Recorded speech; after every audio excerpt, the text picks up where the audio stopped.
And welcome into Inside Arkansas Live here on a beautiful Wednesday afternoon in the great state of Arkansas. I am your host, John Neighbors, alongside Curtis Wilkerson and Andrew Ellis. Third time's a charm, third show of the week. But fellas, how we feeling today? I'm feeling pretty good, man.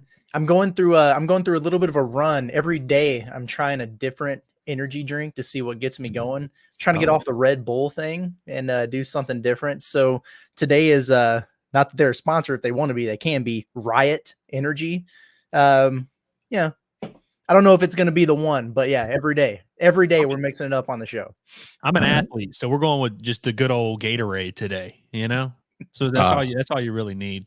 Propel, because oh man, that was a good time when I was drinking all your Propels back in the day, man. Those Propels are dangerous. Yeah, we had bottled water and Propel, but yet the Propel always went first. I wonder why. That was the case. But I'm glad we're all drinking healthily or getting our energy going or whatever it's going to take, because we have a lot to get to today. We'll try to get to some of your chats too, folks, and we'll talk obviously about a lot about the Arkansas side of things, and also get into some pretty significant news going on in the national scene, and also some funny stuff too. But today, we had a chance to hear from Razorback defensive line coach Deke Adams, as well as a few of the defensive linemen for Arkansas. And I know we'll have some clips to play from him, but guys, I kind of feel the same way about Deke Adams that I have felt about, I mean, not the same way of Marcus Woodson, but basically where I just feel like he's underrated as a coach, because when he came in, he had been at a bunch of different places. He had been at different SEC schools. Seemed like he was just a guy that was like a one-year wonder at every school and then just went to the next place. Didn't really have much expectation from him. But since he's arrived at Arkansas, the defensive line, I wouldn't say it's been elite, but it's not been a problem. And he's recruited really well. And it seems like the team and the players really like him. So I don't know. I think the job that he's done so far has been pretty solid for the Razorbacks under Sam Pittman. I'll say, man. I mean, the defensive line coach job was like a revolving door when Sam Pittman got here. I don't think anybody thought Deke Adams was going to be the guy that stopped that trend, but man, he definitely has been really done a tremendous job. I mean, I can't say a bad thing about the man. I thought he was a really good interview today, recruiting his tail off, and the defensive line has been just really solid the last couple of years. And, so, man, I know we talked about this the other day. I can't remember if it was on this show, if it was on Pot of That Nature with Andrew, but we were talking about when Deke Adams got hired and how we were just writing those stories and everything. And you try to put you try to put a little bit of a positive spin on everything you can, but we're just like, what's going on here? This time next year, we're going to be writing the Deke Adams fired, Arkansas looking for a D-line coach story again, and we didn't have to do it. So kudos on him for breaking that trend for us. No, I'm glad you brought that up. I was literally just about to say, like, I remember being tasked with writing like the Deke Adams got hired story, and I was like trying to like find anything on the internet. I was like, okay, so he was part of a fired staff here, he was part of a fired staff here, and he might be a part of a fired staff at Arkansas, but it's not going to be his fault. And I think when you talk about the job he's done, defensive line is like the hardest position in college football to develop elite talent and to find elite players, because if you go look at the recruiting rankings every year, the top 20 defensive linemen all go to Georgia, all go to Alabama, all go to USC, Ohio State, or whatever. Like, it's not, for whatever reason, it's not a position that you go, like, people go and bet on themselves. I'm going to go to a mid-tier school and work my way up. It's kind of one of those, you need to go somewhere that's going to develop you at a high level, and the big schools are a safer bet for that. But for Arkansas to have a guy like Landon Jackson, who Deke Adams needs to get a lot of credit in developing, because he's been here for 3 years. And when Landon Jackson came to Arkansas, he was a highly touted transfer prospect, was a 4-star recruit, but hardly played at all at LSU. There were so many questions about him, his physicality, his health, of just like, can he be really that guy? And he's turned him into one of the best guys one of the best players in the country. And this year we have a big test for Deke Adams in terms of, is he going to get that next little line ready? Because we feel good about the top 3 to 5 to 6. How do we feel about that guys 6 to 10? And so that'll be a big question here in fall camp. But if you just look at the job Deke Adams has done, he deserves a little bit of the benefit of the doubt here for sure. Well, I was looking at the the depth chart and everything, and we know nothing's ever fully set. But do we all kind of agree with the 4-man front here? You're looking at Landon Jackson and Nico Davier as the outside guys, and then the inside guys being Eric Gregory and Cam Ball. Like, I feel like that's pretty much where they're at right now, which also finding out that Eric Gregory is still a 60-year player is pretty impressive too. But then after that, you got, Quincy Rhodes, which I know he discussed a little bit more about. Anton Junkaj, which we'll talk about too. Danny, is it Sawili? I think it's Saili sounds great. And then maybe a Kevin Rose, maybe an Ian Jaffard. I don't know how it goes. But still, like you talk about the depth of it, though. I feel good about the starting four. And we know it's always about depth and everything. But just considering how far Arkansas has come over, where 2 years ago, it seemed like they had maybe 2 SEC caliber defensive linemen in general. It seems like they've at least built a lot of depth there, and they've progressed the right way. You mentioned Landon Jackson. He was a highly regarded player, but really just, you didn't really see much of him in his first year. He was one of those transfers from that big year transfers where they had Jaden Hazelwood and Dwight McLaughlin, Drew Sanders. Like, I think he probably played the least of all those transfers. But now, looking at him, he's a bona fide all-SEC caliber player and might be the leader of this defense. And I think the expectation for him is to be an anchor. How good can he be? Are we talking about, like, can Landon Jackson be a Trey Flowers? Can Landon Jackson be a Dietrich Wise? What's the upside for Landon Jackson right now? It's pretty freaking high. Yeah. He's coming off a great year and has identified a lot of things that he needed to work on to become more consistent. That was kind of his theme, was he wanted to become more consistent and stack those performances like he had against Alabama, from a week-to-week basis. So, my goodness, he looks like an NFL defensive end. He's a freak. That's literally what Ben Souders called him. So, but when you're 6'7", 260 and can do some of the things physically he can, like in terms of how fast he can run, the way he jumps, the way he moves, my gosh, the ceiling is incredibly high for a guy like that. And in terms of the depth, Andrew mentioned it the other day, like when Barry Odom was around, people just assumed that he was just a 3-man front guy because that's what they always did. No, false. That's just all they had. That's all they trusted. I kept track of snap counts last year, and Arkansas was rotating 10 to 12 dudes on the defensive line every single game, like legitimate snaps, like a dozen snaps minimum is kind of where I was at on that. That's a lot, and you need that, man, in the trenches in the SEC. And so I agree. Like you feel good about those front guys. How are they going to build out the depth beyond that? On the interior, he said earlier that he feels that they're pretty confident in 5 guys there. So that works. So I'm guessing we're talking Cam Ball, Eric Gregory, Keevy Rose probably is the returning trio there. But then what? Does Danny Saili get into that mix? He's enormous, and he probably plugged the middle. And then you mentioned Ian Jaffard. Like, I'm just really excited to see about this kid because he's just such a mountain of a man. He's large. 6'5", 388 pounds. He had to cut weight to get to that. yeah. He cut down to 388 pounds. So I would love to see a guy like that get involved, on the interior there. But and then they just got to get healthy defensive end. If Junkaj is healthy, I feel a lot better about that situation at defensive end than I do maybe right this second.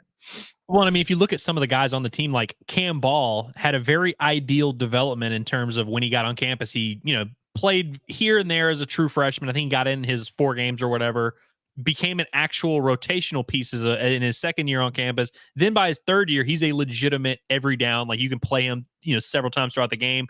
He's had a nice ideal progression. I think for guys like that, in that Jaffard, Quincy Rhodes, and even like a freshman like Kavion Henderson, some of these other guys, it's kind of up to that's one of the bigger questions of fall camp. Are they going to take that same route that some of these other guys, like Nico Davier is another one who has kind of chipped away, and now he's expected to be a legit impact player. Arkansas's done a pretty good job for the most part. It's not been all success rate. Every single guy they brought in has been a hit, but I think for the most part, they've done a decent job at developing some of these guys. And so, like I said, they deserve some of the benefit of the doubt, but I still am kind of waiting throughout fall camp. I was hoping he was going to come to the presser and be like, it happened with Ian Jaffard. He's here. He's arrived. Or, oh man, what's his name? Quincy Rhodes. He's taking that next step or whatever. He literally called them both babies. We got one light bulb reference. He said Nico Davier. He said the light bulb went off this spring, which I thought was funny because that's like literally a term we've been using on this show of like, when's that light bulb going off? And so, like I said, there's some of those guys at the top group that you feel pretty good about. I still feel like there's some work to do in terms of depth, but also there's a lot of time between now and September and October, and like these guys are going to progress throughout the year. And so He talked about the scrimmage coming up tomorrow and how it's a big evaluation point for them to figure out where they're at as a unit. And I look forward to seeing that, even though they probably won't get Junkaj out there for that scrimmage. And he's a guy you could probably make an argument for as being in that first 4 groups. So I'm excited to see how the dust settles throughout fall camp at this defensive line room. Yeah, I absolutely love that he mentions, Jaffard and Quincy Rhodes, and he calls them both babies. He did. He's like, it's still a baby. And what he means by that is just in terms of their maturity as football players, right? But you see a guy like Jaffard, and he looks like anything but a baby. And then I always had this memory in my mind of being at fall camp last year, and Quincy Rhodes, I think he was hurt. I don't know if he was in concussion protocol or whatever, but they're just in the jerseys and they're just kind of walking laps around the field while everybody's practicing. And I remember he walked by me and Andrew, and I look over at Andrew and I'm like, who the heck is that? Yeah. You want to talk about looking the part? And he's like, oh, that's Quincy Rhodes. Oh, that kid's a freshman. Like, that's an 18-year-old. All right. So I'm really excited about both of those guys. I am, because despite being babies in terms of coming along as football players, those two dudes, they look the freaking part for sure. Yeah, because like that's one thing that in the SEC, it's one thing to say something, well, looks the part and all that, but the position group is on the trench, like offensive line, defensive line, you have to look the part. If you don't look the part, I don't care like how skilled you are. Like some quarterbacks look the part, some don't, but the ones that don't sometimes are really good. Like I never thought Johnny Manziel looked like a quarterback, but like you can do it. But offensive and defensive line, you can't fake your way through that. You can't not look the part and expect to be great at that. But Deke Adams, a few things that he talked about. We'll start with just kind of his opening thing of the progress that the defensive line has made so far this season. Yeah, I think they've done a really good job. I mean, they're competing hard. They're holding each other accountable. The expectations in the room are high. And even with the guys that are coming back, I mean, they're really putting a lot of pressure on the young guys to learn things and kind of develop and come along. So it's been good. And tomorrow, I'm just, I want to sit back and let them play, see where we are, see what we have to do. We've got a lot of work to do, but I want to see where we are at this point tomorrow. And I think, like I said, they've done a great job up to this point, though. So basically looking at the scrimmage, like I want to see what they can do. They've done all the right things. They've done all the things that they need to do. But tomorrow, I almost wish that we could get Deke Adams after practice tomorrow and after that scrimmage tomorrow to kind of hear what it was. But it seems like he's confident in it, but until he sees it actually in action, he's not really going to have any sort of confidence or any sort of one way or the other in how this team is right now. I wonder if the script is going to be flipped in the scrimmages from last year. Last year it was, the defensive line's really getting after the quarterback. KJ didn't have any time to throw. Offensive line, the pass pros really far behind. We got to figure some things out there. And then it flips the second scrimmage. That's just kind of how camp works, right? Yeah. I wonder if it's going to be the opposite. That, like, if we're going to hear from Sam Pittman tomorrow and he's going to say, the offensive line, they were dominant. Taylor Green was clean. The holes were there for the running backs. And we got to get more pressure from our defensive line. And then a week later, we get the flip side of that. Like, oh, man, they were all over Taylor Green in this one. One way or the other, that's the way it's going to play out. It's going to be one of those groups is going to be really bad on Thursday, and then next Thursday, they're going to figure it out. It's just prepare yourself for that script now, because that's what it is.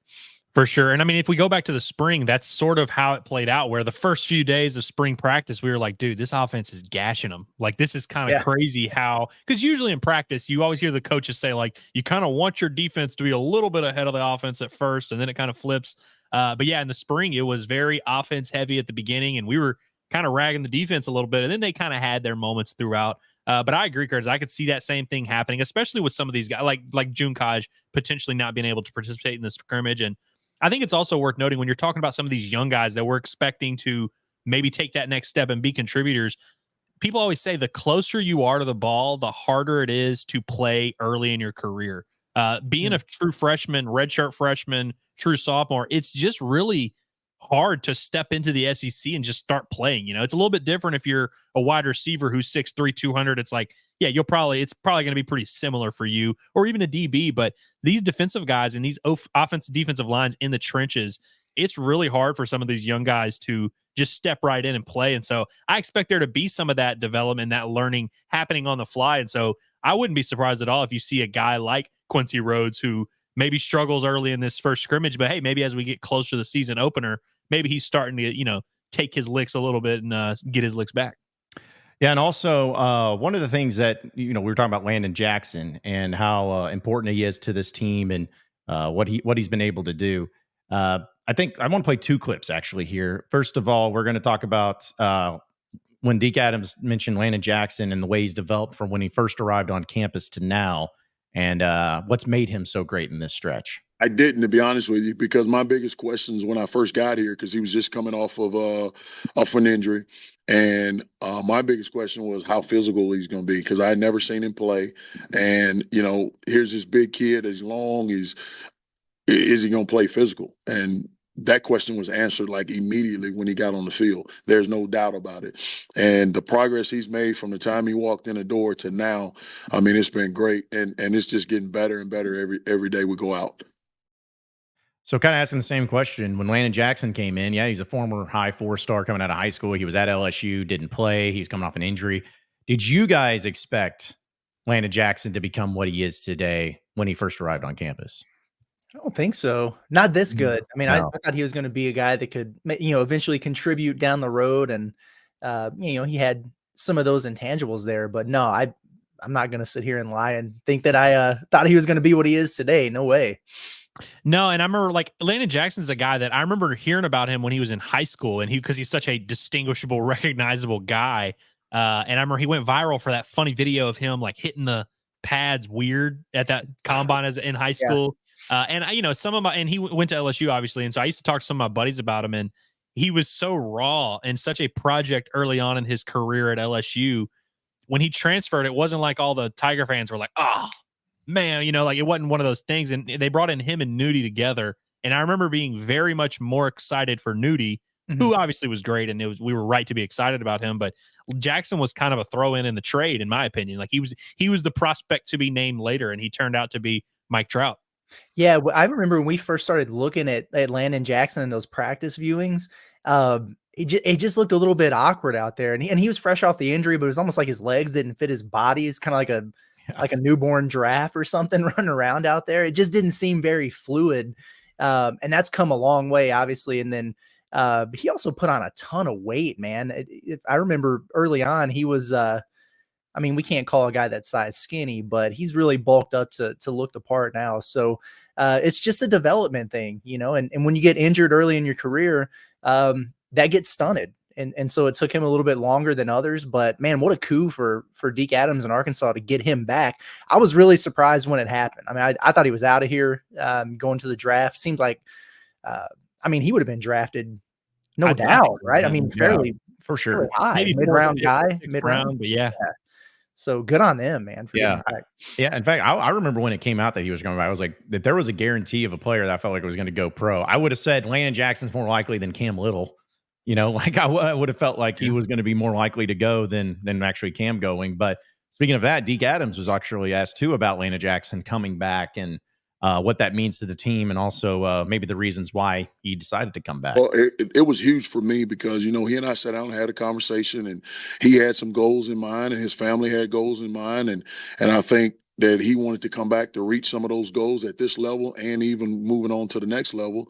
And, he's such a really good kid, and I say a kid, a young man, and he's married and all that, and so he's done a really good job. So I'm expecting a lot from him, and it meant a lot to me for him to come back.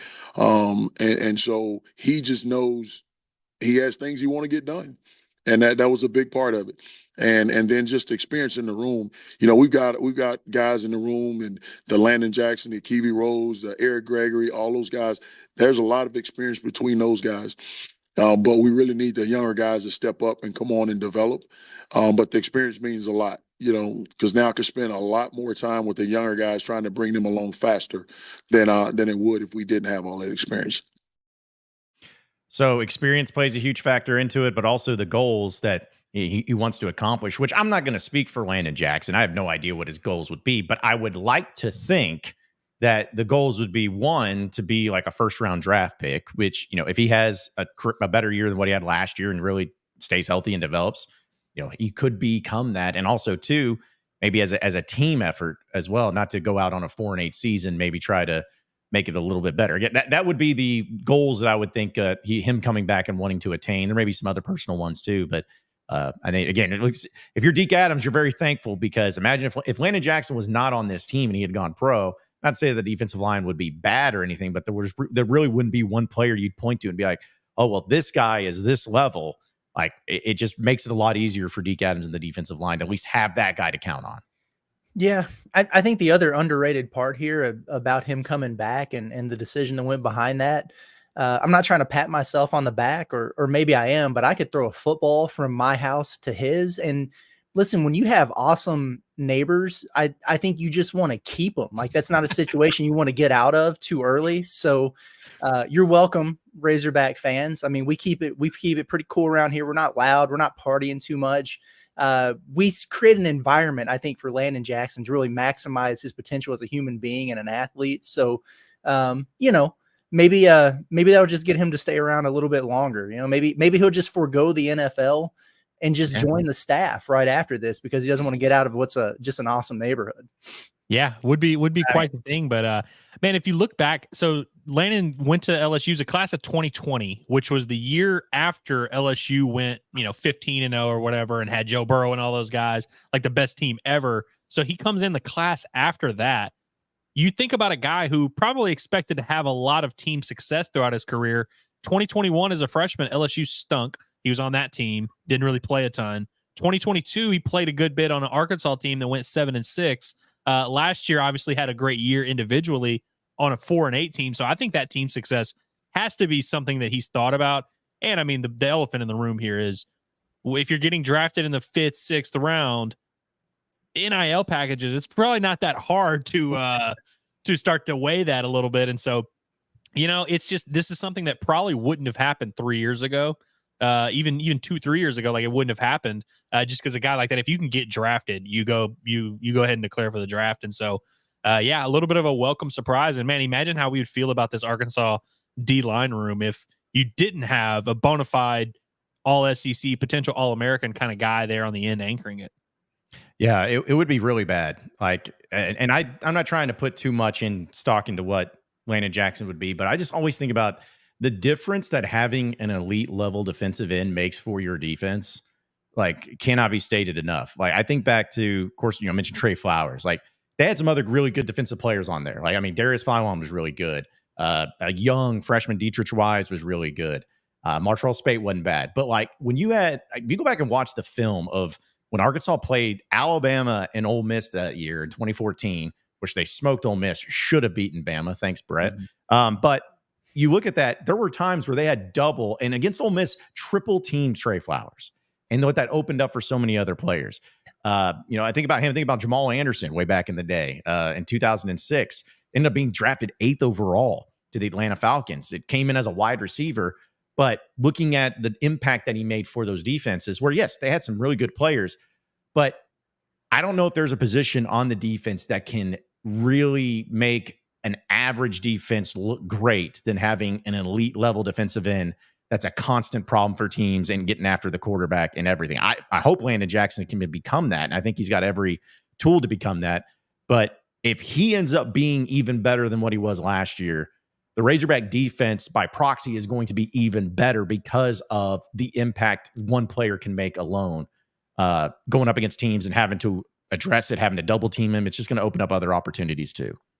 Yeah, you got to have that star power at positions like that. And I mean, you put Landon Jackson in a Georgia uniform or an Alabama uniform, he looks like a guy that should be wearing it, right? So the more of those that Arkansas can have, the better. And I'm with you on that one, John. Yeah. You got to have a good get off the bus team.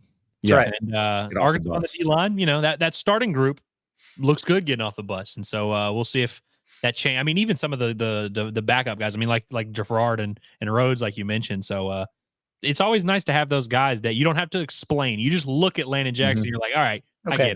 I get it. Yeah, it makes sense. It adds up.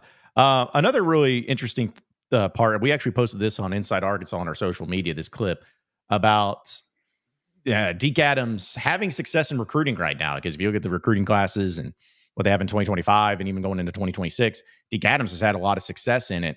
And it's a tough thing to do where, let's be honest, this season is a make or break for Sam Pittman. He is on the hot seat. You know, he even knows it back to the SEC media days. And so Deke Adams was asked about, how do you recruit? How do you find that level of success in recruiting when your head coach is on the hot seat and there's not much stability in your program? Being yourself. I mean, you know, I kind of went through this process, and I talked to parents about it. I went through this process with my own son, and just you know, I sat in rooms where I listened to coaches talk to my own kid, and I'm like, oh no, that's not real right there. And it's about being real and being honest with the kids, and being honest in the whole situation. We understand what we are as a program. We understand what we have to do. So nothing any other university tell a kid is they won't tell them anything that I haven't already told them.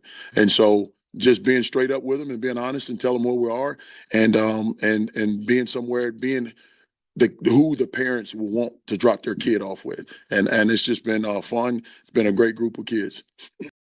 So is that coach speak, or is there some real truth to that in the approach that Deke Adams has? No, I mean, there's definitely some truth to that. And I mean, I think if you look ahead, I know we talked about recruiting the other day, but to see the class that they've put together early, obviously very early for 2026, to get guys to commit 2 years down the road when it's very obvious that the staff, you know, they might not be here. That's a testament to building a lot of trust and really good relationships in recruiting.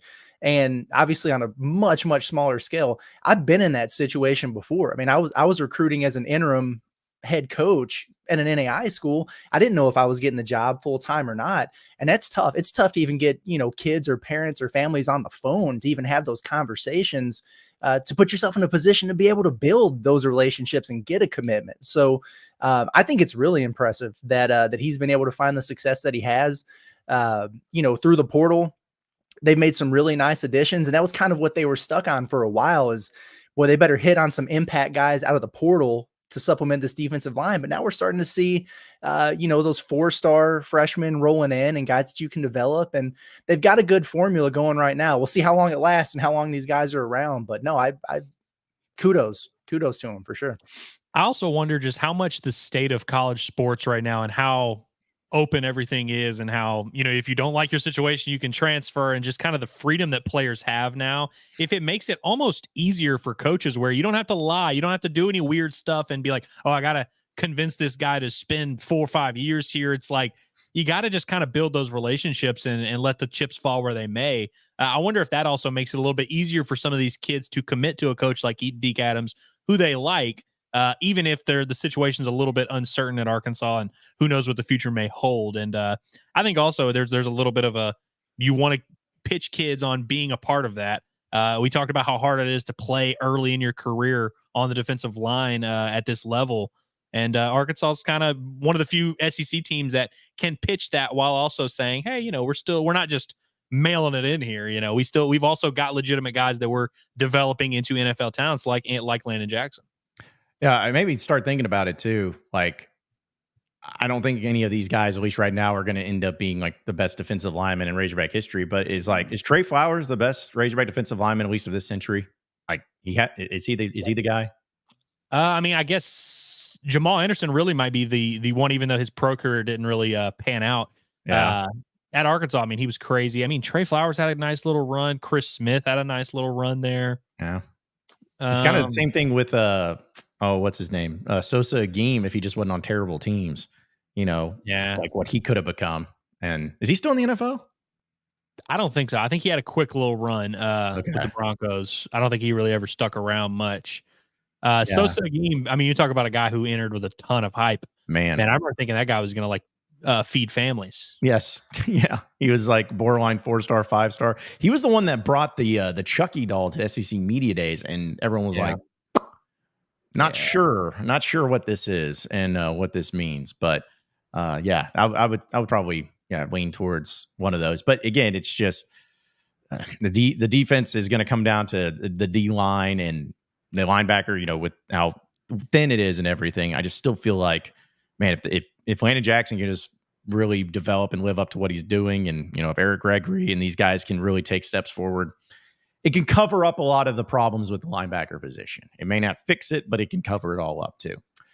And finally, before we move on to, there was another clip from Deke Adams and what he was discussing.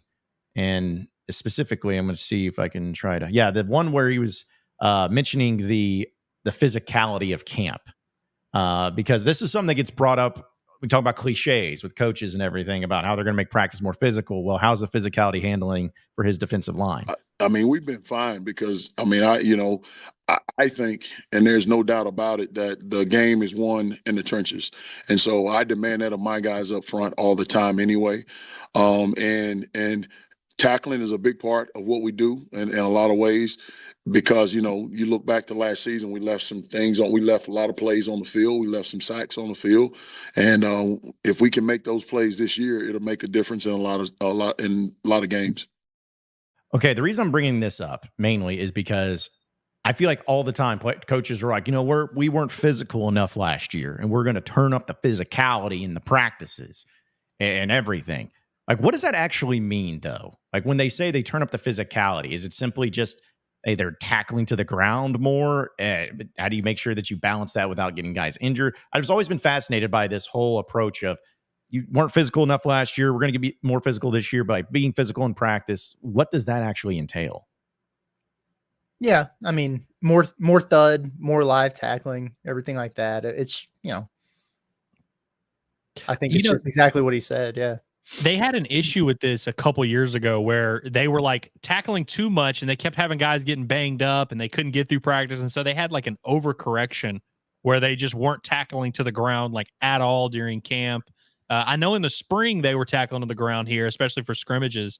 But I think it's always been kind of a balance that Pittman has tried to find of wanting to be physical, but not so physical that you get guys banged up all the time. But I think last year they kind of learned their lesson in that you can't prepare to play tackle football in the SEC without tackling in practice a little bit. And so I think in tomorrow obviously is the furthest scrimmage away from the first game. And so they'll probably let them get after a little bit tomorrow and then deal with the repercussions after.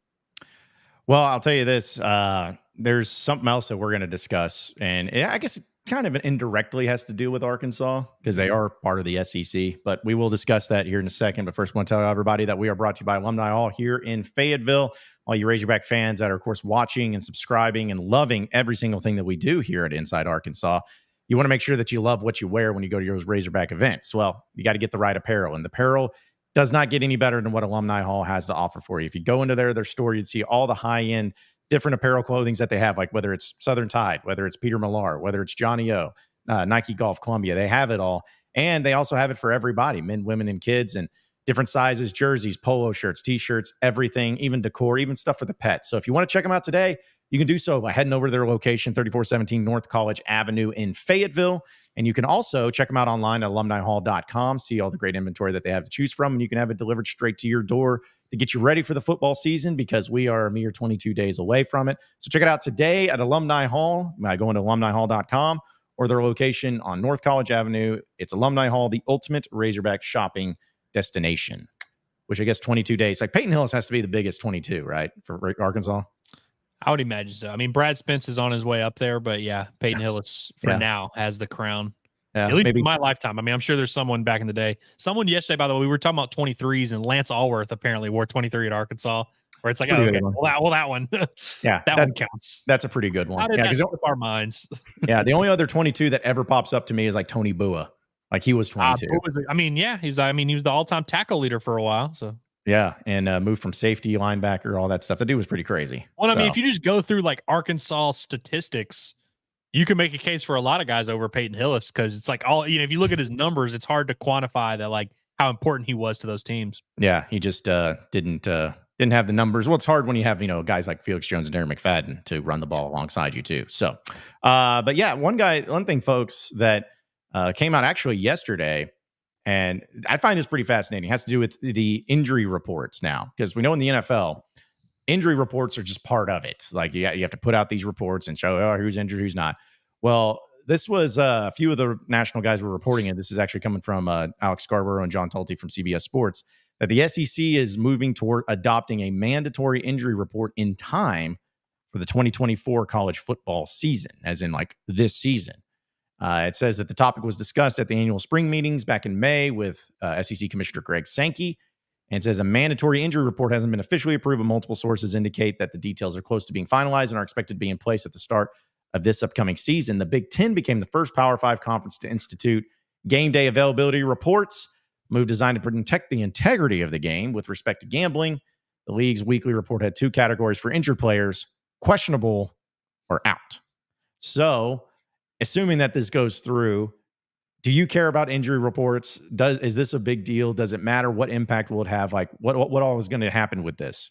I think it's a huge deal. I mean, it makes our job as media a lot easier because we are, for lack of a better term, kind of handcuffed on where that line is in terms of what we can and can't report.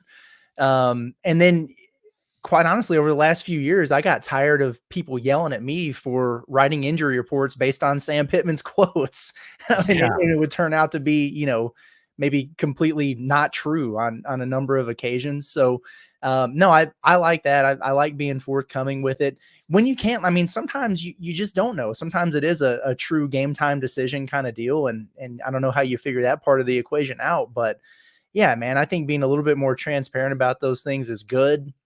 I mean, I can only speak to basketball, maybe a little bit more than football, but I can't tell you how many times over the last few years that I would, get the scoop or know something about a particular injury or the status of a player or whatever. But that's part of sourcing and building relationships, is sometimes you just kind of have to sit on that and then you call in a favor a little bit later. So if I don't tell everyone right away, like, hey, Jalen Graham's not in the Bahamas, what's going on here, then I get the scoop on the transfer portal guy, later on in March. And so it's part of that mutually beneficial relationship there. But it used to drive me nuts to have to sit on certain things, or to know, maybe we got to be a little bit more coy on, a certain situation with a particular player because we don't want to be the ones that drop it out there for the opponent to see and everything like that. So it's a lot of give or take, and it's kind of a headache and a fine line. Forget that, man. Like just put it out there, make it mandatory. Let's go.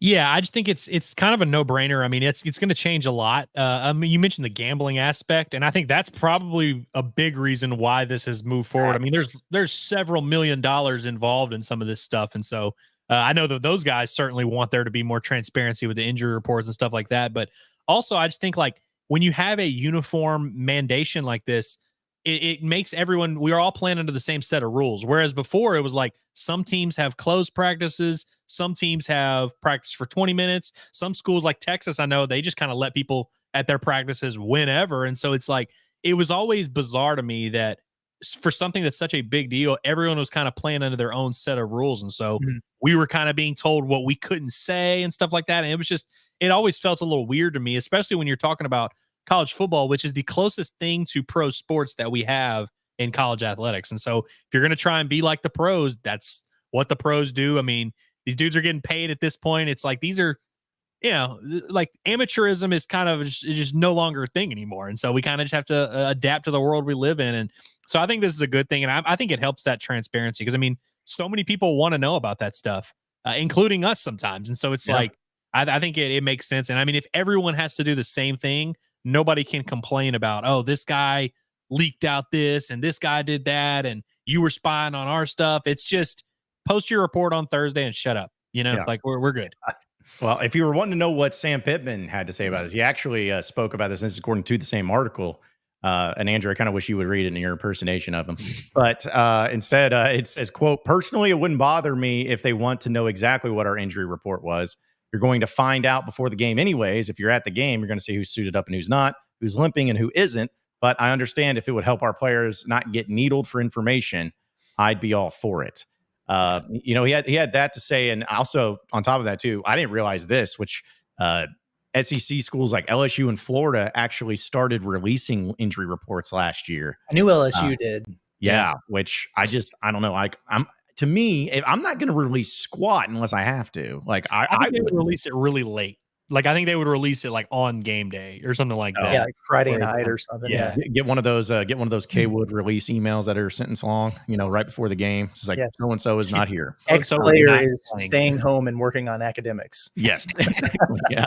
Staying home working on academics. So but yeah, so Pittman's kind of just like, whatever, if they do it, great. If not, whatever. But that's what I'm wondering, like, because then they also said with the quote from Nick Saban, because I felt like the reason maybe it didn't happen, it's amazing how this rule happens when Nick Saban's no longer here. Because I feel like Nick Saban is the type that's like, I'm not doing this at all. But he told reporters in September, I guess of last year, he says that he respected the desire of the media for information. But we also don't want to create disadvantage for ourselves when situations with players are relatively unknown from day to day and don't know how they are going to be by game time. So it seems like any coach that was against this is more just about the advantages or disadvantages that would have. Okay. But to me, if everyone's having to do it, there's not an advantage or disadvantage at all. It's just part of it, just like what the NFL does too. I do wonder what that might look like because, and we don't know for sure, I guess, if practices are just going to be kind of closed to media once the season gets rolling. We know they are, leading up to game week. Whether or not that changes, we'll see. But let's assume that there is no media availability at practices this season. Well, that could get really tricky for us because we won't be able to go out there on Monday or Tuesday and see who's not there or whatever, and then start, needling guys, Pittman and the players and whoever for information and try to get a nugget. And so I wonder then if Sam Pittman, who, depending on the guy and the situation, may or may not really want to talk about it, we can't really be specific about it. So on Monday, it's like, hey, did you come out of the UAPB game healthy or whatever? He might just be like, yeah, we're fine. He's probably just not going to talk about anything at all. And then that report comes out on Friday and we're all going to be like, holy hell. There's 13 guys on this list, so it could also work from that standpoint too, where you really get surprised later on in a week. Yeah. And I mean, I think about how many times, you think about the scheduling of a football game week. You have a Sam Pittman press conference at noon. You have practice that day. You have players that night at Tuesday. Then you have a Sam Pittman teleconference Wednesday morning, and then a Sam Pittman press conference later that day. It was always amazing to me how many updates there would be on the injury front where people were like, things would change just in those little time, those 3 days, those like 36 hours. And so honestly, I'm not going to miss that song and dance as much, but I think you're 100% right, Curtis, that we're going to be surprised more often, more than we have been in the past, where that thing will come out Thursday, Friday, or whenever. And we're just gonna be like, oh, Kiwi Rose just not playing. Like, oh, okay, what's going on? It's going to be like that, but also, like you mentioned, it's not a competitive advantage for anyone. So I don't know why anybody would be upset about that. But fans really don't like the idea, like this, the simplicity of just like, we got to wait and see what happens. Yeah. When's this kid committing? Is this kid hurt? We're like, I don't know. We'll see. Yeah. We'll find out together, bro. I don't know. Yeah. Because I know that you guys probably had to do this more than I did, but were you the type that had to get the binoculars out before the game and scan the sidelines, take inventory of each number? We used to check off the entire roster. They give us that big old thing. We would literally check off every number. That's absurd. But I get we were lucky. The guys who were, not playing were just out there in sweats in their jersey, and we could be like, point that guy. Otherwise, if they weren't there, if they had to get surgery or they were concussed and they couldn't be out there or something. We were going through every position group. And then, 5 minutes before kickoff, we're going down saying, okay, who do we not check off? Where's John Hill? So it was, there's multiple names on the roster where the only reason we know those names is because of that, where I'd just be like, well, John Paul Pickens is here, Curtis. It's like, okay. Yeah, exactly. And it would be once a week too, where we would get all the way through. There's just so many guys out there. And then one of us would be like, wait, where's Rocket Sanders? What? Wait, where's KJ? We didn't check KJ Jefferson off, so there was always a brief moment of panic where we're like, holy crap. Yeah. Well, wow. I guess the ones that aren't because I guess what this will mean too, that if they weren't on the report and they're not there on the field or you can't find them, odds are it's probably suspension or something, maybe focusing on academics, a walkthrough casualty on. I wonder also if these reports are gonna, because the NFL injury reports have usually Monday so and so was limited, Tuesday he was out. You know, like like what they did at practice. I'm sure they won't go into full detail, but I wonder if that's going to be part of it, where they're like, "Hey, this is what this guy's been doing. He wasn't at practice Monday and Tuesday. He was limited Wednesday, but then he practiced Thursday." Like, I wonder if it's going to be that detailed, or if it's just going to be like y'all said, like out, questionable, whatever. I also wonder if it's going to be, like just player and then in parentheses out or questionable, or if it's going to be like out, Kiwi Rose and then hamstring or knee, or if they'll give it, like just give us a body part, maybe. I doubt it, but lower extremity. Yes, that's the hockey thing, man. Like a guy can get his his head taken off on a cross check or something, very clear concussion. He's probably got a brain bleed, and it's like, oh, he's out, upper body injury. Mm-hmm. Okay, just upper and lower. Let's just go with that. It's fine. Yeah, it's now, because it's going to be that and questionable. I guess it's going to be questionable or out. There's not going to be the doubtful in there. Like that they've thrown in, or it used to be probable back in the day, but NFL has gone away from probable. Yeah, I just remember like playing like Madden all the time. It was just like you'd see somebody's probable. It's like, well, what is okay? Well, does that mean they play or not? Like, that's all I want to know. That's all that matters. All right, let's go ahead and get into your Arkansas update. It's presented by Davis & Garrett Insurance, your independent auto owner's insurance agency, securing what matters most. Go see my boy Clayton over there. He'll get you all set up for all things insurance that you could possibly need. And I know we kind of went through most of the Arkansas update, but I do want to bring up this clip that I want to give a shout out to DB Boy 501 for putting out this clip. And it has to do with actually Eric Musselman. He was on Pardon My Take, and it's a very popular podcast, almost as popular as this one. And what we got to hear a little bit as he sat down with him, a very interesting comment that's completely not out of context at all from Eric Musselman. Yeah, would you say shooting the basketball is important in basketball? Not that important. See, he said it wasn't that important. He said it wasn't that important, so that's why. I have not been able to go back and, like you said, get the full context of that, but I'm not going to. That is a brilliant clip right there. That probably just set off Razorback fans, because man, oh man, was that dude allergic to getting 3-point shooters or what? And I'm a Muss guy. I love Muss. He did a great job. The teams were really good. They were fun to watch, with the exception of this past year.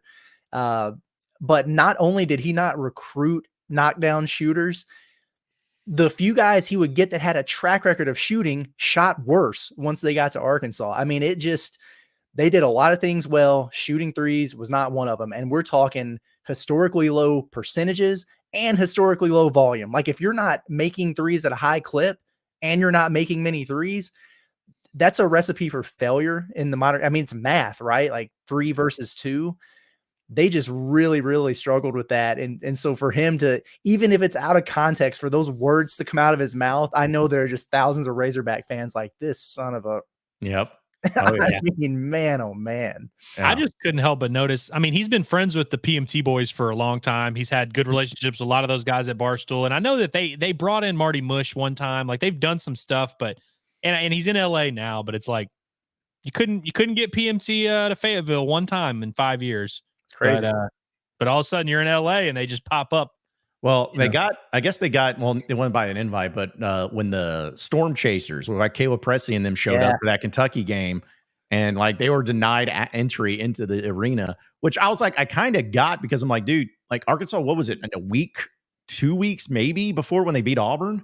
Yeah. Like, it was pretty, when they rushed the floor, then I'm like, Arkansas is not going to rush the floor against the 8th ranked or whatever they were, Kentucky, because that's what I've always tried to tell people. It's like, either beat, in basketball, at least at Arkansas, this is how I always looked at it. In basketball, you either rush the court when you beat the number 1 team in the country, or you beat a team like a Duke or a North Carolina or a Kansas or whatever. You remember when Arkansas beat Duke last year? Less than 12 months ago, Arkansas beat Duke at Bud Walton Arena.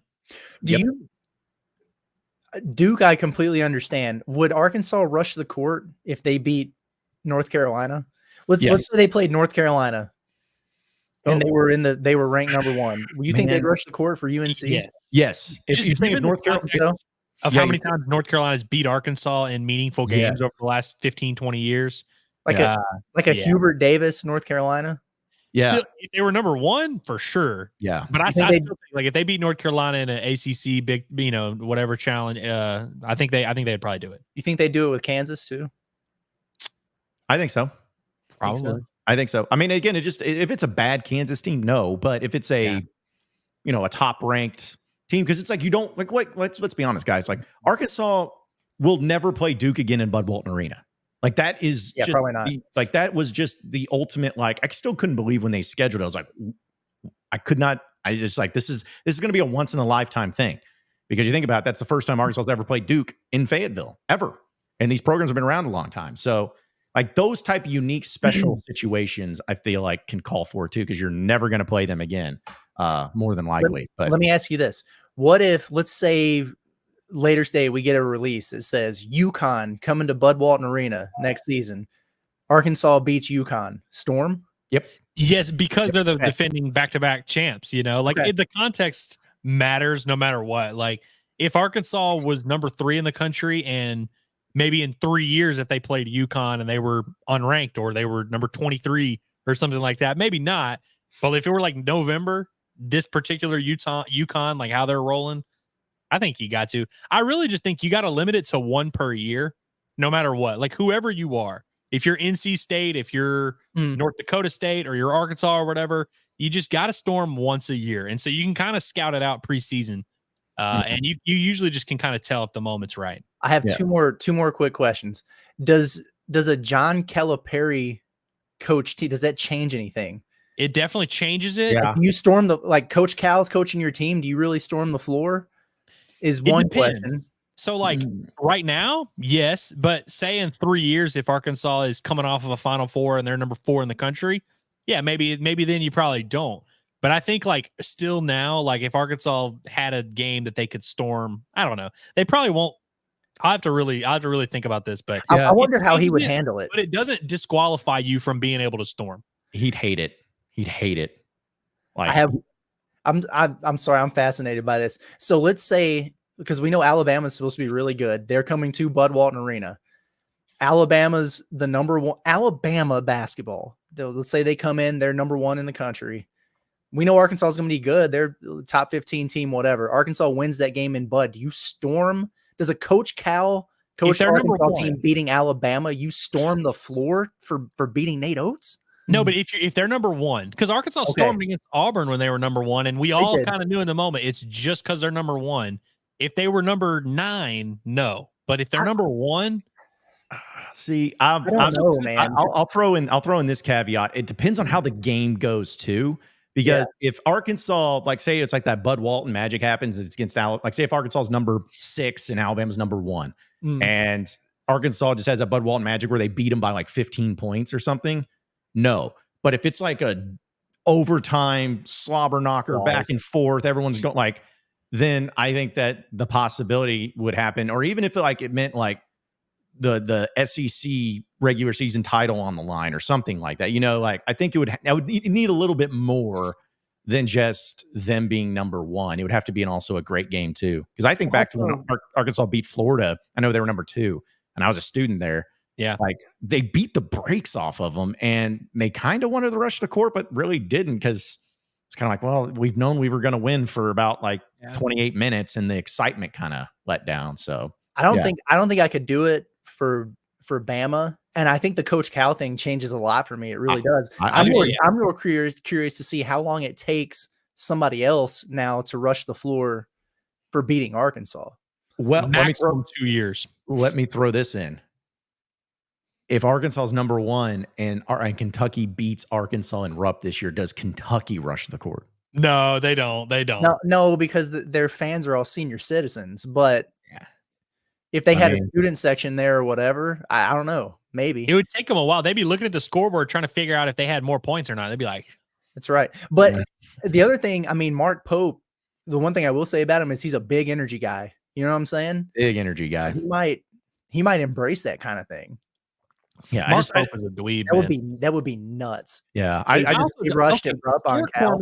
Stork warming is just different though. Like it used to be a thing where it was like biggest upset of the year or whatever. Now it's kind of like a moment thing. Yeah. And so look, if it's like ESPN's in town, college game day or whatever. Like the moment matters a little bit. And so it's kind of tough to tell from a far, bird's eye view of like, oh, would they storm in this situation? Like, because I mean, going into that year that they stormed against Auburn, I would have never told you they were going to storm the court in that situation. But in the moment, it made sense. And so we'll just have to figure it out. But Coach Cal definitely decreases the chances of like Arkansas storming, and they're going to have to be more selective. But court storming's fun. I think you should do one a year. Well, if you are able. It's been bigger now because of like social media and stuff. Because I felt like that was the thing for Arkansas and why they embrace it so much is because, listen, when Arkansas beat Duke, it was going to be a thing that people talked about. But when you got a court storming and they're having the video and it's showing it's like Scott Van Pelt's leading off talking about it, like, it becomes a much bigger deal because if you beat a team, they're always like, but then they see that, the kids on the court and, Duke Deuce playing over the speaker and they're chanting Bobby, Bobby for Petrino up in the stands. I mean, it adds a little extra smoke to it. I'm glad you mentioned Duke Deuce because Duke Deuce, his bond with Arkansas was formed during a court storm. That's right. And against against Auburn back then. So does Arkansas football storm the field if they beat like any of the teams at home this year? Yeah, if they beat anybody, they're storming that sucker. Just any SEC team at home. Fine bluff, bro. No, if Texas again, I think you do it again. If Texas is as good as they're projected to be, and if you think about where that's at on the schedule, like what if that became? This feels kind of stupid saying this, but like, what if Arkansas wins that game against a top, 5 Texas team and it gets them bowl eligibility? Like, is that enough? And it'll be cold as hell. Yeah, it would still be warm to storm. You know what I mean? Like, when it's cold, like that LSU game back in 2014, people stormed. I think it was more just like you're so cold, you kind of want to get your body heat moving a little bit. That was the worst field storming. It still pisses me off to this day that they stormed the field for that. It's like, I can understand you storming the field because of a rivalry or a big upset. You stormed the field because you sucked for so long that you were finally, yay, we lost 17 straight SEC games. We finally busted through. Like, I hated that field storming, which, the Chicago White Sox had lost as many baseball games in a row as Arkansas football had done SEC games before Sam Pittman got to town and got it done. But they broke that streak. My wife is she's going to Chicago, or she's got a friend who's having a big birthday weekend or whatever. And I think they're all Cubs fans, but the Cubs and White Sox are playing each other. So they've got like a suite or something going on. And the White Sox won last night, so they broke that streak, but she could have theoretically been there when the White Sox set the record for the most consecutive losses in Major League Baseball history. Is Vinny Bicep still on that team? He is. He is there. He actually homered recently, but he's not having a great. He's on the back end. Man, hate that. Hate that for the Golden Spikes. Dominic Fletcher was there for a little bit, but he's been up and down, like between AAA and MLB. Dallas Keuchel played for him for a second too, right? He did for a while. I think he's a Brewer he's back now. in the big leagues now. Yeah. I think, is he a Brewer or is he a Diamondback? I think he's a Diamondback. I thought. I don't know. Who picked him up? Yeah, because he got cut, right? And then he got DFA'd and somebody picked him up. Yeah, and he was like in the minors for a while. He was like just shoving in AAA for the first couple months of the season. Let's see where Keuchel's at. I got it pulled up right here. I want to say it's in Arizona somewhere. It could be. No, he's Milwaukee Brewers. He's a Brewer. Okay, so you're right. It was Brewers. Okay. Maybe it was the minor leagues and he was playing in Arizona. Maybe that's what I'm thinking Could of. be. I think so, yeah. I know we'll move on, but my other thing too is I'm like, I want to make field storming in baseball a thing, but I say that and knowing Dave Van Horn and how much he cares about his grass. Oh, dude, he will pull out a minigun and just lay into all of them if anybody tries to get on his grass and ruin that. So I was like, well, probably not. Maybe. Well, like you've already got the dog pile thing, which the only reason they let the dog pile happen is because they know it's the last game of the home, that you're going to play there that year. But yeah, just go ahead and let us dog pile with the team. Yeah. Yeah. Well, the baseball team doesn't do anything like fan interaction as much because, like in football, the guys will go over to the student section, sing the victory song or whatever, call the Hogs and all that. Basketball, they'll go up into the student section, hit them high. Baseball, they need to do something for the fans. They need to do like, I don't care if it's a bomb leap, up into the hog pen over there and get all those weirdos out there all hyped. I mean, I don't know. I would settle for winning a home regional. Hey, come on. Hey, Hey, whoa. just- Hey, whoa. I'm just saying. yeah. I'm just saying. Well, and baseball also is the most accessible field. I mean, it's literally if you're sitting down the right field line, you're right there. I mean, it's easy. It's very easy to streak on a baseball field. Not saying anybody should do it, but it's very it's tailor made for it. I'd love to see the yellow vest guys out there try to tackle somebody out there. I feel like those would be more for the state troopers, but one day they'll do it in baseball and it'll be great. So, all right, we've been doing these like little betting games, and I'm just gonna call it Never Tell Me the Odds. Which, Andrew, what is that from? That is from Star Wars. That's from Empire Strikes Back, right? That's right. That's right. Right before they and then 3PO tells him the odds, and he's like, "I said, don't tell me the odds." Yeah, no, I just wanted to do that for Curtis because I know he probably has no idea about any of that stuff, and probably most people watching don't. So, what were the odds on the Astro field, by the way? Before we move, I mean, what were it was because 3PO said it. He was like the odds of 682,000 to 1 or something. I don't know.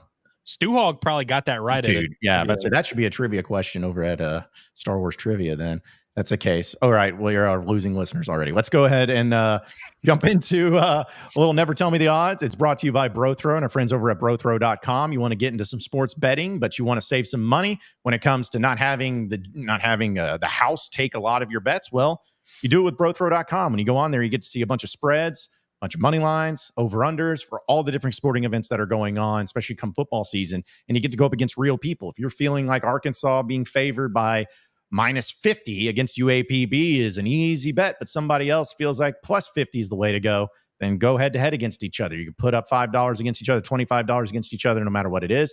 And then you see the game play out, and whoever loses, you got to pay up. And you pay up in a really convenient way, whether it's Venmo or Cash App.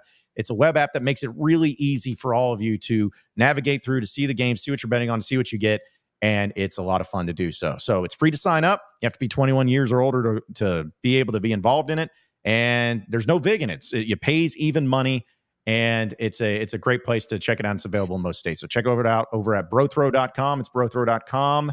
Friends over here of Inside Arkansas. Okay, so I'm telling it to the inside. Never Tell Me the Odds because I just thought of something random and wanted to do it.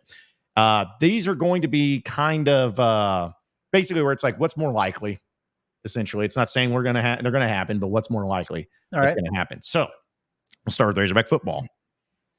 Arkansas to win 9 games or to win 2 games. This is regular season. What is more likely to happen? And so this is regular season, regular bowl. Season football, 12 games. Which is more likely to happen? So, okay, for them to win 2, that would be like UAPB and UAB, I guess. Or yeah, I mean, like they would have to lose to one of UAPB, Louisiana Tech, or UAB to only win 2 games, right? Yeah. Yeah. And obviously lose to Oklahoma State and everyone else. Well, yeah, but I think the 2 might be more likely. Me too. Like, dude, 9-3 to go 9-3 in the SEC. Like, you have to be super well rounded. You have to get a lot of breaks. You have to beat some heavy hitters too. I mean, so who would who are the 3 losses that where it's like, okay, we can survive those? Like, I don't know. You'd have to. I mean, like, they don't play Bama though, which is nice. I don't know. Maybe I'm kind of talking myself into the 9-3 here. Because I mean, what are the games that are unwinnable? Would you say like Texas, Ole Miss? Well, it's like I don't know. Like, there's not Georgia or Bama or Nick Saban. So I don't know if any of them are just like absolutely unwinnable. But I would say Texas. To me, Texas is the only one where I'm like surefire loss. Not to say that Arkansas is going to win those games, but Arkansas's beaten Ole Miss when they've been really good, or at least, I mean, LSU. What is it? 4 straight years where the games ended in a 3-point margin of victory for either team. So, yeah, I mean, I would say Texas is the most likely loss, like the highest. I don't even know how to put that, but yeah, they're going to lose to Texas. I've watched Arkansas lose to Liberty at home, so I think it's more likely for them to drop one of those crazy should not lose home games than it is for them to win 9 games in a season right now with this team. Yeah, well, and to that point, Curtis, like say Arkansas, you beat Pine Bluff, you lose to Oklahoma State, and then you lose to UAB week 3. that right there has a recipe for just complete implosion. Because if you lose to UAB, you're also going to lose to Auburn. You're also going to lose to A&M. You're also going to lose to Tennessee. And then there's a bye week. And so that could lead to like a full-on implosion there to where, you're in trouble. But I will say, I'm actually changing my answer to 9, but only just because like the more I look at the schedule, I'm like, there's not that many games where it's like, all right, Arkansas can't win this one. You know what I mean? Whereas like they're not going to go 9-3, but I feel like it would take less crazy stuff happening. Whereas like 2-10 would take like a full on, like they would have to really try not to. We've seen more 2-10s recently than we have 9-3s. No, 100%. Yeah. 100%. Although they did go 9-4. I mean, I know there's 8 regular season games in 2021. Yeah, I don't know. I think only because they don't play, like you said, a Georgia or a Bama. There's not a bunch of games where you can just like cross off as losses. So like I could take just the SEC being really bad this year and Arkansas being a weird thing more than I could. Like 2-10 is they would have to try to go 2-10, which we've seen Arkansas try to do under a different head coach and succeed. Coach on the hot seat. Some people thinking, like if they lose some of those games at the beginning of the year, like you said, will he be here after the first bye? Things spiral. I don't know. Yeah. I don't know. I'm going to take a lot of credit because I felt like that must have been a really good question. It was a good question. Okay. That was a good question. That was really tough. I literally pulled this out of my rear end while I'm brushing my teeth. One of the weird is like if you had changed either number from like 3 to 8, like if you had said Arkansas win 3, I would have said 3, no doubt. And if you just said 8, I would have said 8, no doubt. You know what I mean? Yeah. Like, but 9-3 is because I mean that puts you in a position to win 10 games. Yeah, no. Yeah, I'm gonna go with it's more likely to win 9, but I'm not feeling great about it. It's just I have a hard time believing that this team is going to be so much worse than last year. They win half the games. Like I just can't see that happening. But then somebody I was talking to, like, well, what about we got most of the tough games at home. I'm like, you were terrible at home last year. Right, like that the doesn't worst mean anything. performances were at home last year. Tougher than BYU. Yeah. Well, especially because you think about like if they like in this scenario where they lose some of those early games, it's like, dude, by the time they play Ole Miss and Texas at home, it's gonna be 42,000 folks there. Yeah, easily. For the record, for all the people who are going to get worked up about it, I don't think Arkansas is going to go 2-10 or 9-3. Right. Me in the middle. Believe it or not, they're going to fall. Everybody's between. I wanted to make sure everyone knew, like, it's like, hey, this is not what we're saying they're doing. It's just what's more likely. It's the odds. Right. It's the odds of it. That's what we're going for. All right. Well, this one's going to be a little bit of a similar one, I guess, specifically about Taylon Green. More likely that he finishes top 3 in SEC quarterback play or bottom 3 of the SEC quarterbacks. Bottom. Probably bottom. Let me really think about the quarterbacks in the SEC because I mean Milroe is going to be really good. You got Dart, who I don't like. Who, by the way, Jackson Dart, y'all see he may or may not have cheated on his girlfriend of a long time. He's been getting exposed on the internets. That's tough. But he's probably going to be a top 3 quarterback there in the SEC. Carson Beck, you'd imagine. Yeah, like Taylon would have to have a special year to be a top 3 quarterback in the SEC. And aren't some people, I mean, there are way more people with those random, here's your quarterback power rankings in the SEC, picking him in that bottom 3. Correct. Than, Which to be clear, like I don't think he's going to be a bottom 3 quarterback. Right. I think he's going to be middle of the pack. Yeah. It's going to be more likely just that, an implosion happens. Yeah. If he is a top 3 quarterback in the SEC, then maybe that 9-win things. Yeah, exactly. That's exactly right. Yeah. So because that's the point I'm wanting to try to reiterate. It's like we're taking the 2 extremes and looking at. We're not saying this is what we think's going to happen. Like it's just we're taking the extremes. I also think it's more likely to be bottom 3 just because of other systems in place. Especially that Tennessee is going to have a quarterback that throws for like 4,000 yards. Quinn Ewers at Texas is like a top 3 quarterback in the country. There's a couple of these guys that are guaranteed going to be pretty good. Yeah, and exactly. It's hard to it's harder to remember really bad players than it is really good ones. I'm trying to think who the duds are at the position in the league, and I haven't done enough research, I don't guess, to be able to just name 3 right away where I'm like, oh, I know Taylon Green's better than that dude. Yeah, I'm assuming I don't even know who all the quarterbacks are. Better. Yeah. Vanderbilt or whoever. Yeah. Yeah, because it's But to that point, I can name 3 that I know he's not better than. yeah, a lot easier than I can name 3. Yeah. All right. So here's another one too. Yeah, we'll go ahead and do this one. Arkansas gets 4 first-team All-SEC players at the end of the season, or no All-SEC players on first or second team at all. Which more likely?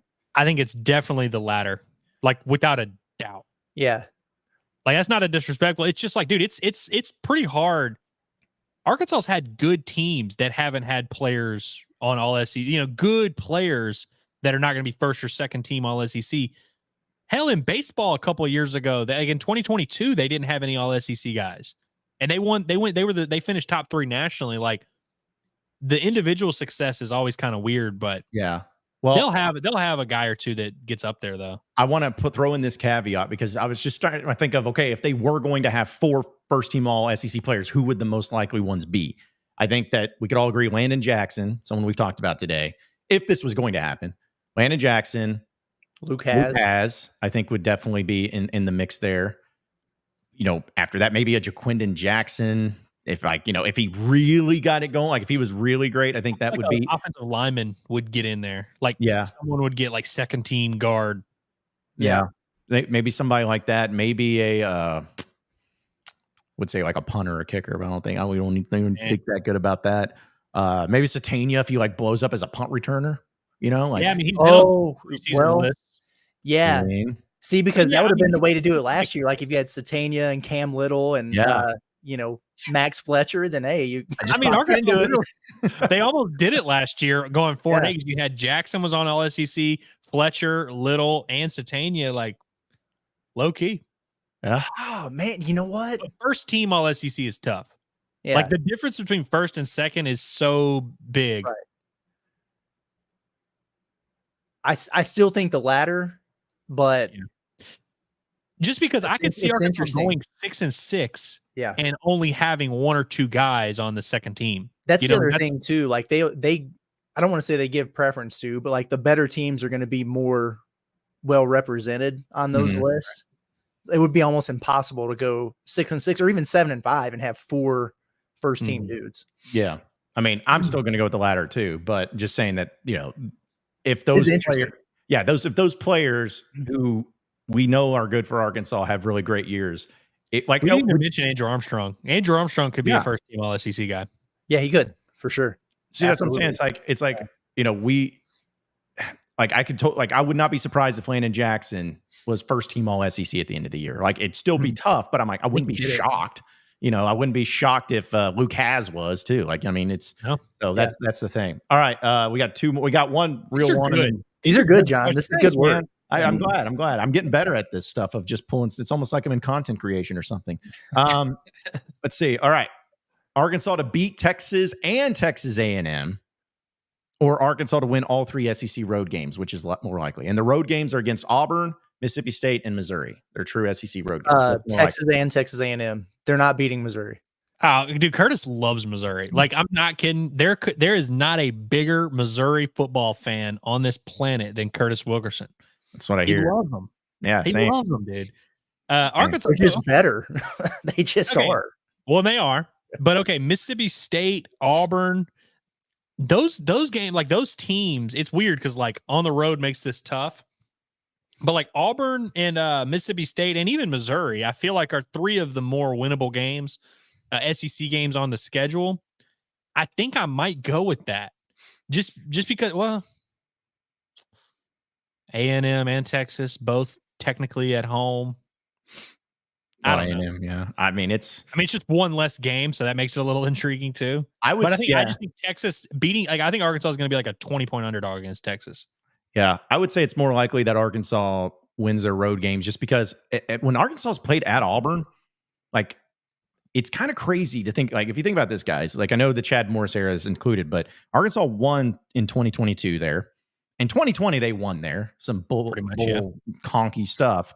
Now 2018, 2016, and 2014, that was a bad stretch there. They got freaking walloped there. Yeah, that was bad. But then 2012, they won. They lost in 2010, but 2008, 2006, 2004, 2002, 2000, and 98, they all won at Auburn. So I know that that's a long history, but my point is like they've had some pretty close games there. And then Mississippi State, I mean, geez, you would hope.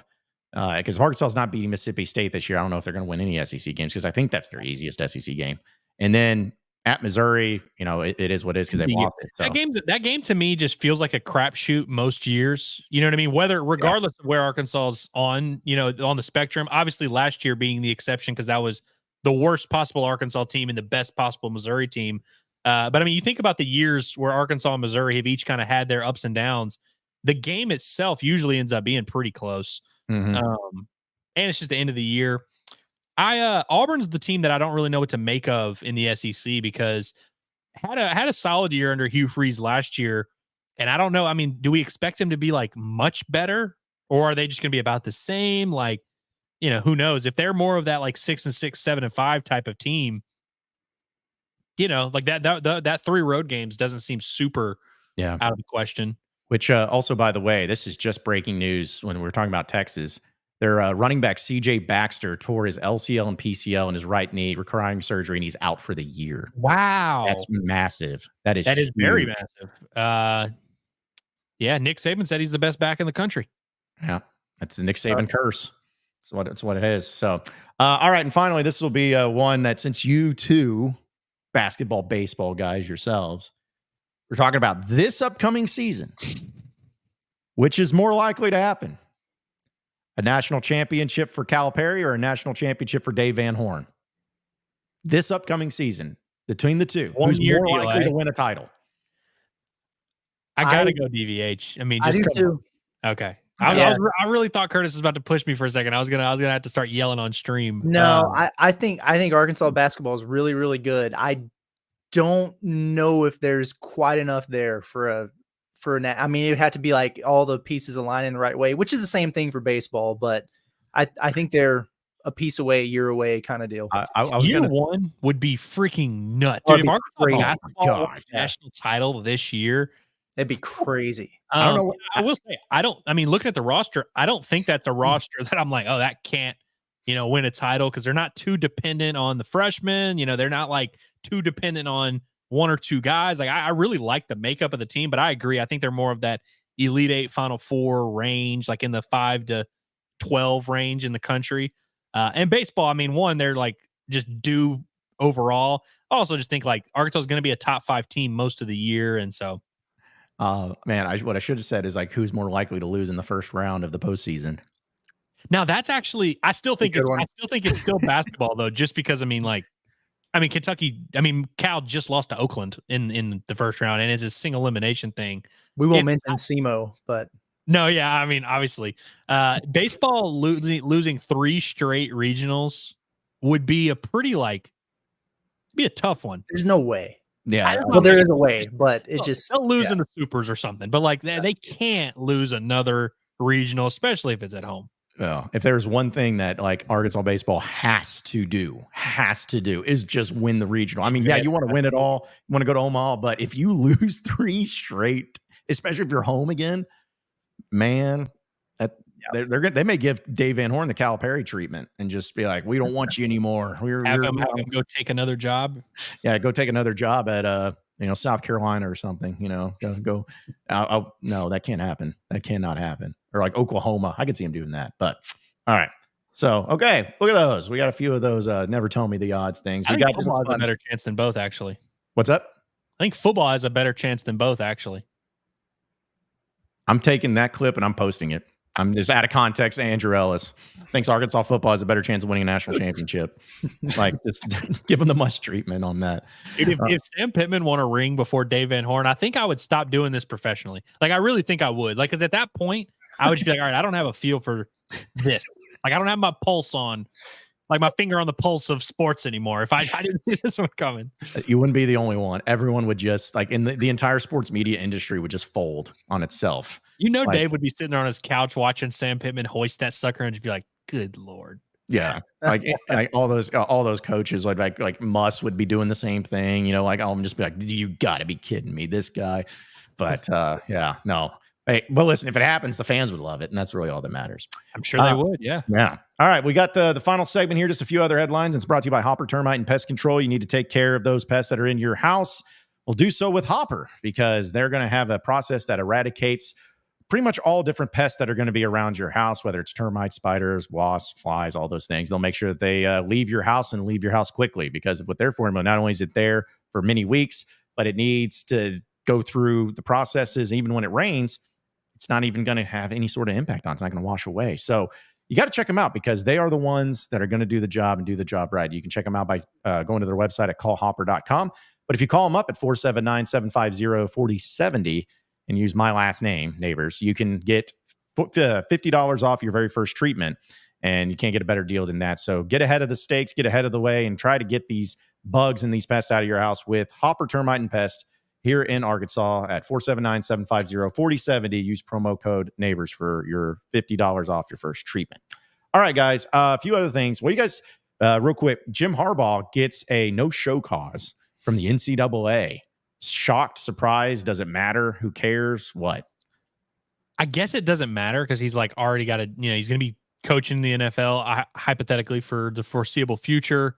No, I mean, I think it's interesting to see the defending national champions be hit with some of this stuff. I mean, I feel like that's notable.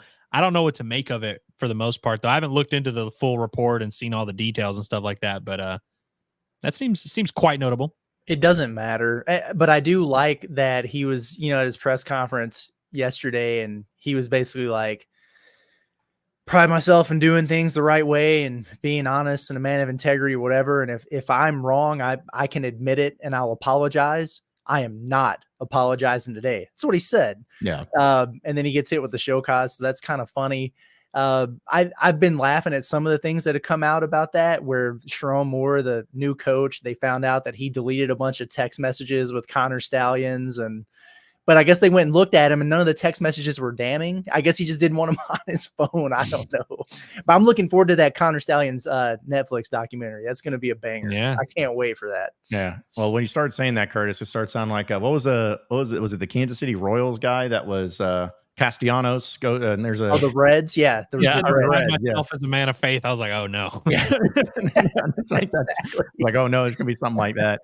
But yeah, the crazy thing is Tom Mars, who is the representative, the attorney for Jim Harbaugh, put out a statement, and in the most Tom Mars way says, quote, "The way I see it, from Coach Harbaugh's perspective, today's COI decision is like being in college and getting a letter from your high school saying you've been suspended because you didn't sign the yearbook. If I were in Coach Harbaugh's shoes and had an $80 million contract as head coach of the Chargers, I wouldn't pay any attention to the findings of a kangaroo court which claims to represent principles of the nation's most flagrant repeat violator of the federal antitrust laws." Wow. Yeah. All right. Yeah, it's like he just went after him, and I mean, again, nothing's going to happen from this. Like it doesn't matter. Yeah. But still, it's just funny that the NCAA was like, "Well, we'll show you." All right, like because I was wondering, was like, if he was still at Michigan, would they have done this? I have a hard time believing they would, because they know how much like Harbaugh means, and because when this he had last year, was that the Big Ten that suspended him? Right? Wasn't even the NCAA, or was it an institutional thing? I don't remember, but yeah, I think it might have been a self-imposed thing. Yeah. But I really like half the games in that championship season. So listen, if you ever want to know the most, like you can point to a lot of things about the absurdity and ridiculousness of the NCAA, but if you ever need something, just point to the fact that Arkansas played the Sugar Bowl against Ohio State when they had players suspended beforehand but they're like, but not for the Sugar Bowl, for 5 games next year. That's when we're going to suspend. Nowadays, bowl games have just not mattered as much. They would have definitely just been like, yeah, sit out the Sugar Bowl. We don't give a crap. Yeah, like, who cares? Yeah.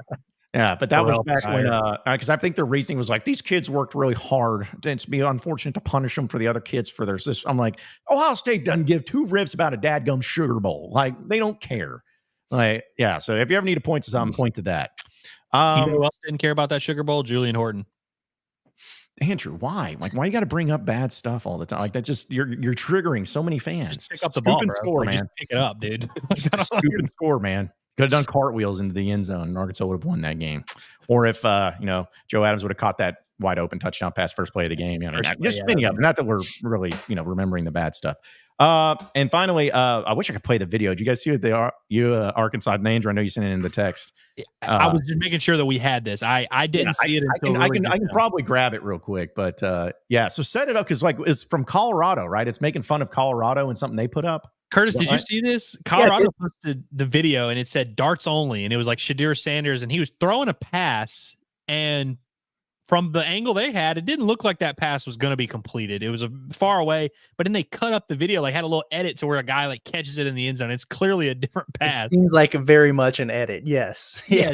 So the video that the Razorback football account posted just now, like literally while we've been on the show, one of the funniest responses, because it was like Taylor Green, and he like clearly throws a little just over to his right side, and then they just show the ball spiraling in the air, and then Satania catches it in the end zone. I've not seen this yet, so okay, I got it here. Yeah, I got it. I got it downloaded here, so we can check it out.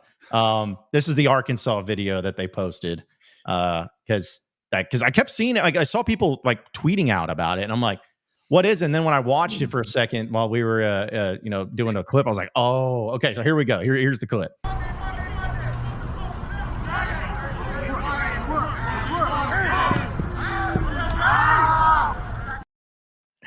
Like that's awesome, dude. Yes.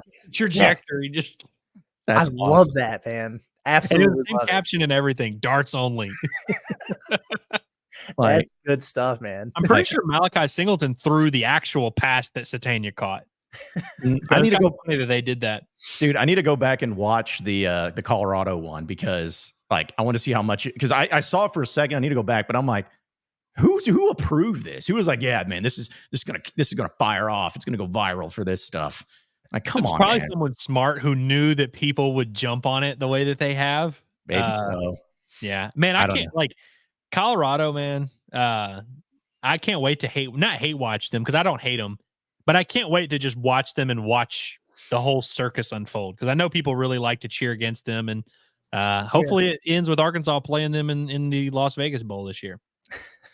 That would be nice. That would be nice, man. I tell you what, they had no answers for my online dynasty Cincinnati. We played them last night.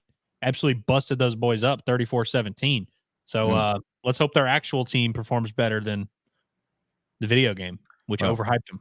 Let's hope so. Real quick before we get out of here, just because we haven't really done much with the chat, but there was a few things that wanted to bring up. We were doing our more likely. This guy Camel Hawk says, here's one: basketball and baseball win a national title, or football makes it to the SEC championship. Like this year? Yeah. Still either one of those, basketball or baseball. Yeah, I think he's saying basketball and baseball both win it. And or football makes it to an SEC championship. I still think. I still think because I think basketball and baseball have actually like realistic chances to win the title. Getting to the SEC championship in football just got infinitely harder too. Yeah. You have to like actually like go 11-1, 12-0. Yeah. Yeah. Also wanted to throw up Hunter Ratio says you should do an over-under the amount of trick plays this season. It's like, oh, dude. But where do you draw the line? What is the trick play? Yeah. Is it a like a counter? Is that a trick play? I guess trick play is always somebody besides the quarterback throwing the ball. Or like multiple handoffs in like a reverse situation. I want to see a couple flea flickers. Yeah. Like Bobby Trino ran only one flea flicker, and it was very successful against Auburn in 2010. Like it's the only time he ever does that stuff. And he did I remember when they beat, I think it was Auburn his first year, they ran a double reverse wide receiver pass where Joe Adams threw it to Casey Dick for a touchdown. And all the stuff that I give Brett Bielema like a lot of crap for, I'll say his trick plays, man. He usually trick plays. He was pretty good with the trick play stuff. And don't sleep on Scott Fountain. The trick play. Yeah, they've had some success. They have, man. Yeah. I still believe that onside kick they did against Alabama 2 years ago is awesome. The greatest onside kick I've ever seen in my life. Like, launched Jake Bates into the career he's having now. Well, in the year before, the Reed Bauer to Blake Kern at Alabama. Yes. Max Fletcher also had like a run. Against LSU. He got inside like the 10-yard line against LSU. And I remember thinking he was going to fumble the whole time. Even before he got hit, I was like, he's about to fumble. He's so skinny, man. I thought he was going to get his head taken off. You remember Brett used to do that thing where like, I think they pulled it off. I mean, the Turtleson touchdown was obviously an example, but they would do the thing where the snapper would catch the pass. Like they would have that Delapolo guy that was the snapper, and he would snap it and then run a route and end up catching the pass from the punter or Sebastian Chertola or whoever. Yeah, Brett did have some good trick plays. I mean, Sam Irwin Hill had that long touchdown against A&M. And that was also like the most perfect call in that because A&M sent all 10 guys, and they got too much back, and then that was so yeah. Is Arkansas done some trick plays? Huh? Is Arkansas trick play you? Might be. At least special teams trick play you. I don't know on the other trick plays because, again, of the Kendall Briles wide receiver. You also have to wonder how the hot seat situation plays into that. Like how free and loose is Sam going to be with, signing off on. He's going to be the riverboat gambler, man. That's going to be awesome. He'd be like Les Miles back in the day. He could be like, the hell with it. Like, I don't have anything to lose, man. Let's do it. Or he could be like, no, I don't want to give him any ammo. Yeah. So you never know, man. Hey, it's going to be like the reoccurring statement. What was it? I guess Waterboy, with Brett Musburg at the end. He's like, last game of the season, can't hold anything back now. That's what it's going to be for Pittman. It's like last season of my life, can't hold anything back now. Just start rolling against it. So, but all right, guys, anything else that we need to mention? I want to mention that we've been crushing it on the Locked On Razorbacks. We've been cranking out 2 a day on that. Had a bombastic yesterday. Got a pot at the Palace tonight. Had a pot at the Palace Monday. John's been having a morning video. I mean, it's 2 videos a day. And I think people haven't fully caught on to the whole, we're doing 2 over there. We're doing this every day. Like no one's doing more content than we are. Yeah, the content is hot, man. Get over to the website too, InsideArkansas.com. You can literally find all of those things. You can find our YouTube videos from both channels. You can find everything in podcast form. You can find all the written stuff that we're doing. There's a lot going on over there. We wrote 2 stories like 2 minutes before we went live here. We had stories going out. We have stories every single day throughout fall camp. We've been doing stuff. Feels good, man. Yep. InsideArkansas.com, your one-stop shop and hub for all of our content here with Inside Arkansas. So appreciate everybody listening, watching in. For Curtis Wilkerson and Andrew Ellis, I'm John Neighbors. Same sports show, same sports channel tomorrow at noon. Have a great rest of your day, everybody.